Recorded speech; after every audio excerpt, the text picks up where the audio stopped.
बिजली सस्ती सस्ती और सस्ती होगी तो ये रेडी पे लगा के दुकानों पर बेचेंगे। गुज़िश्ता बरस जो खसारा था पहले 3 माह में, जुलाई था सितंबर, और इस दफ़ा वो सरप्लस में चला गया। तो ये वही मुल्क है जिसके बारे में पाकिस्तान तहरीक इंसाफ, उसके तज्ज़ियाकार, उसके सियासतदान पुकार थे, टूं टूं टूं टूं टूं टूं टूं टूं कर रहे थे। सोलर से भी सस्ती बिजली जो है वो आपको हुकूमत से मिलेगी, तो सबसे जान छूटने वाली है आपकी। बिस्मिल्लाहिर्रहमानिर्रहीम, अस्सलाम वालेकुम। और बोलते कालम के साथ मैं आमिर रज़ा खान, और अगर आपको आज ऐसी खबरें सुनाऊं कि आप भी कहें स्वाद आ गया बादशाह, तो स्वाद आने वाला है, क्योंकि बिजली सस्ती होने जा रही है। इस हुकूमत के गले का एक तोक महंगी बिजली है। इसने अपनी सियासत दाव पर लगाई, ना सिर्फ मुस्लिम लीग नून ने बल्कि पीपल्स पार्टी ने भी, और एक ऐसी बुरी हुकूमत बनाई जिसने एक ऐसे मुल्क को संभाला जो डिफ़ॉल्ट होने जा रहा था। और ये मैं नहीं कहता था, ये पाकिस्तान तहरीक इंसाफ की उस वक्त की हुकूमत और उसके मशदान ये कह रहे थे कि बहुत जल्द पाकिस्तान जो है वो डिफ़ॉल्ट कर जाएगा। इनके मुंह में खाक जो ये बात कहते हैं, लेकिन एक तोते की तरह रट लगाई हुई थी। आज डिफ़ॉल्ट कर जाएगा, कल डिफ़ॉल्ट कर जाएगा, परसों डिफ़ॉल्ट कर जाएगा। मुल्क ने की मईशत जो है वो संभल गई है। एक ख़बर तो बिजली की है कि सोलर से भी सस्ती बिजली जो है वो आपको हुकूमत से मिलेगी। और जिन्होंने सोलर लगाया है, जो ऊपर चढ़ते हैं और देखते हैं कि फ़ोग है, फ़ोग की वजह से वो फिर वो मिट्टी साफ़ करते हैं, सुबह फिर दोबारा फ़ोग होती है। मोबाइल बेचारे देखते रहते हैं, आज इतने यूनिट बन गए, आज इतने यूनिट चले गए, आज इतने यूनिट आ गए। तो सबसे जान छूटने वाली है आपकी। तो वक्त लगेगा, ज़रूरी नहीं है कि कल, आज मैंने बात की कल, लेकिन मैंने आपको बहुत अरसा पहले ये बात बताई थी। उस वक्त लोगों ने मजाक बनाया कि आप गलत कहते हो बिजली, जब मैंने लिखा था और कहा भी था कि बिजली सस्ती सस्ती और सस्ती होने जा रही है। इसके साथ साथ वफाकी हुकूमत के पहले 3 माह बजट के सरप्लस में चले गए हैं। ये पाकिस्तान में पहली मरतबा हुआ है। ये बहुत बड़ी कामयाबी है उस मुल्क के लिए जिस मुल्क को कहा जा रहा था कि ये डिफ़ॉल्ट कर जाएगा, उसका बजट सरप्लस में जाना बड़ी बात है। इस पर भी बात करेंगे, लेकिन सबसे पहले आ जाएं बिजली पर, क्योंकि सबसे अहम इशू है। जो मैंने कहा कि गले का तोक था और आवाम के हलक से ये हुकूमत निकली नहीं जा रही थी, क्योंकि वो लोग कहते थे कि अगर पेट्रोल सस्ता हुआ तो क्या हुआ, बिजली महंगी है जी। अगर फ़लाँ चीज़ सस्ती हुई तो क्या हुआ जी, बिजली बहुत महंगी है जी। दुकानदार भी ये रोते थे। आखिरकार वज़ीर आज़म ने जो एक्शन प्लान तरतीब दिया, उसको सरदार लगारी ने जो है, जो कि मिनिस्टर हैं, उन्होंने उसको एग्जीक्यूट कर दिया, यानी उसको एग्जीक्यूट करना शुरू कर दिया, जिसके तहत जो ख़बर निकल कर सामने आई है, IPPs के साथ नए मुआहदात किए जाएंगे। कुछ के साथ मुआहदात को ख़त्म किया जाएगा और कुछ के साथ नए मुआहदात किए जाएंगे। इसके साथ साथ डिस्ट्रीब्यूशन कंपनीज़ जो हैं उनको उनकी प्राइवेटाइज़ करने की तरफ कदम बढ़ाया जा रहा है। और ये कदम इस हद तक नहीं है जिस तरह से आप समझते हैं कि लेस्को हो जाएगी, फेस्को हो जाएगी, मेपको, पेपको, ये प्राइवेटाइज़ हो जाएंगी तो क्या फ़र्क पड़ेगा।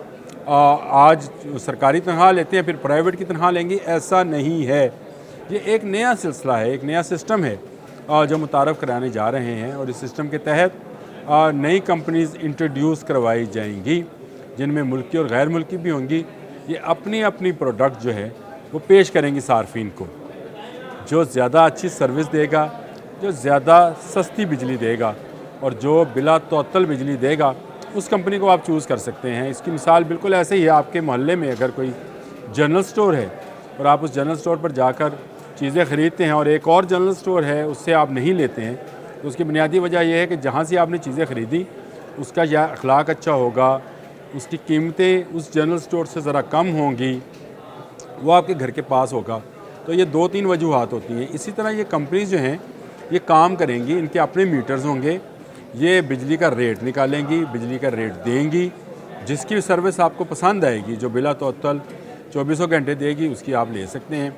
जो ज़रा लोड शेडिंग वाली कंपनीज़ होंगी उनकी बिजली गो सस्ती होगी, लेकिन उसमें आपको 2 घंटे 3 घंटे की लोड शेडिंग होगी, क्योंकि बिजली अब सरप्लस में जाने वाली है। सोलर इतने लगवा लिए लोगों ने कि जो लेस्को है या मेपको है या फेस्को है, इनके पास आने वाले चंद सालों में, मैंने आपसे कहा था, रेडी लगा के बिजली बेचेंगे और ख़रीदने वाला कोई नहीं होगा।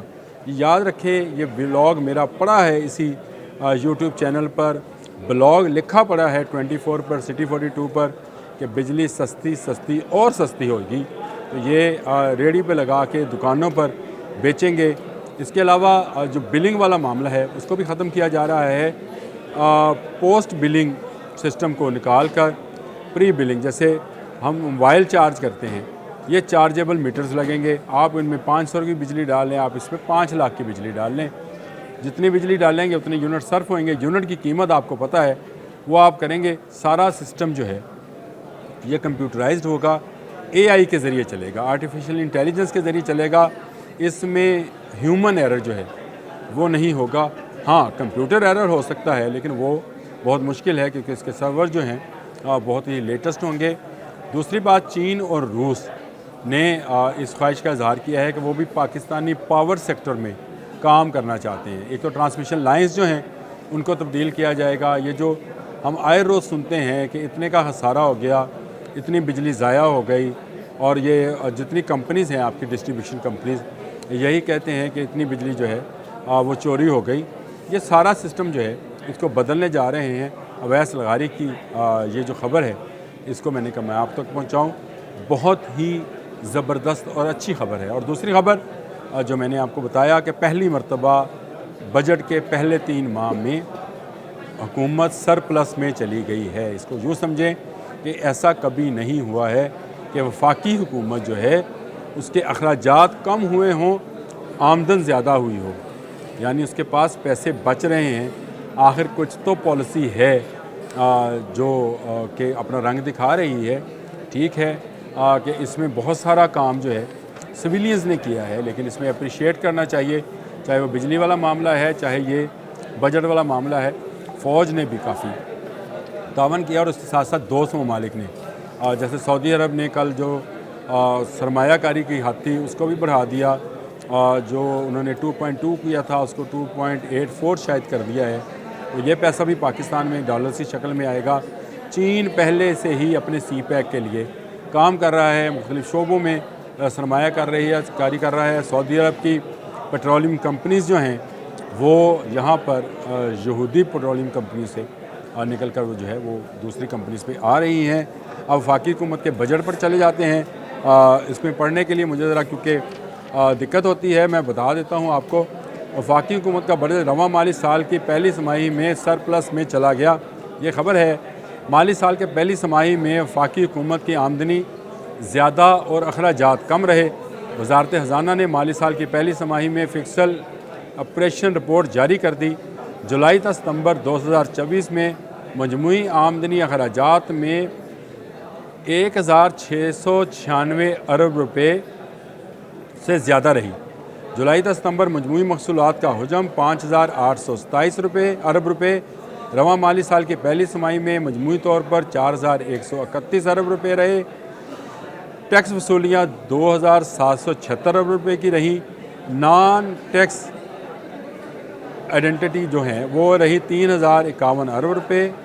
और इसके अलावा जुलाई से सितंबर सूद की अदायगियों का हजम 1306 अरब रुपये रहा। ये वज़ारत ख़ज़ाना की रिपोर्ट है जो मैं आपको पढ़ के सुना रहा हूँ। जुलाई से सितंबर 2024 दफ़ाई अखराजात 410 अरब रुपये रहे। रवां माली साल की पहली तिमाही में सूद की अदायगियों में कमी हुई। अच्छी खबर है ना। जो ये कहा था कि 2028 तक हम सूद से भी निजात हासिल करना चाहते हैं, तो मेरा ख्याल है अगर ये हुकूमत कायम रही तो ये भी मामला हो जाएगा। ये इस पर कभी किसी दिन डिस्कस करेंगे कि हम इसमें फंसे कैसे, फंसाए कैसे गए और इससे निकल क्यों नहीं पा रहे हैं। गुज़िश्ता माली साल जुलाई था सितंबर मजमूई अखराजात 3666 अरब रहे थे। मजमूई महसूलात गुज़िश्ता माली साल जुलाई से सितंबर 2686 अरब थे। और इस साल जो है आपने देख लिया कि जुलाई से सितंबर नॉन टैक्स आमदनी 469 अरब रुपये थी। जो गुज़िश्ता माली साल जुलाई से सितंबर सूद की अदायगी 1380 अरब रुपये थी। गुज़िश्ता माल साल जुलाई से सितंबर दफ़ाई अखराजात 343 अरब थे। गुज़िश्ता माली साल जुलाई से सितंबर मजमूई बजट खसारा 980 अरब रुपये था, जो इस दफ़ा सरप्लस में चला गया, यानी 980 अरब रुपये गुज़िश्ता बरस जो खसारा था पहले 3 माह में, जुलाई से सितंबर, और इस दफ़ा वो सरप्लस में चला गया। तो ये वही मुल्क है जिसके बारे में पाकिस्तान तहरीक इंसाफ, उसके तजियाकार, उसके सियासतदान पुकारते टूं टूं टूं टूं टूं टूं टूं टूं कर रहे थे, डिफ़ॉल्ट कर जाएगा, डिफ़ॉल्ट कर जाएगा। उस वक्त भी हम यही कहते थे कि इनके मुंह में हक, जो इस मुल्क को डिफ़ॉल्ट करना चाहते हैं, कराना चाहते हैं, ये मुल्क डिफ़ॉल्ट होने के लिए नहीं बना, ये आलम इस्लाम की जो है रहबरी के लिए बना है और ये आलम इस्लाम का मुहाफ़िज़ है। ये मुल्क अल्लाह ताला हमेशा कायम रखे। आप भी खुश रहें। आज आपको 2 अच्छी खबरें सुना दी। आप भी खुश रहें, हम भी खुश रहें और सारा पाकिस्तान खुश रहे। अल्लाह इस मुल्क की हिफाजत फरमाए। आमीन। खुदा हाफ़िज़।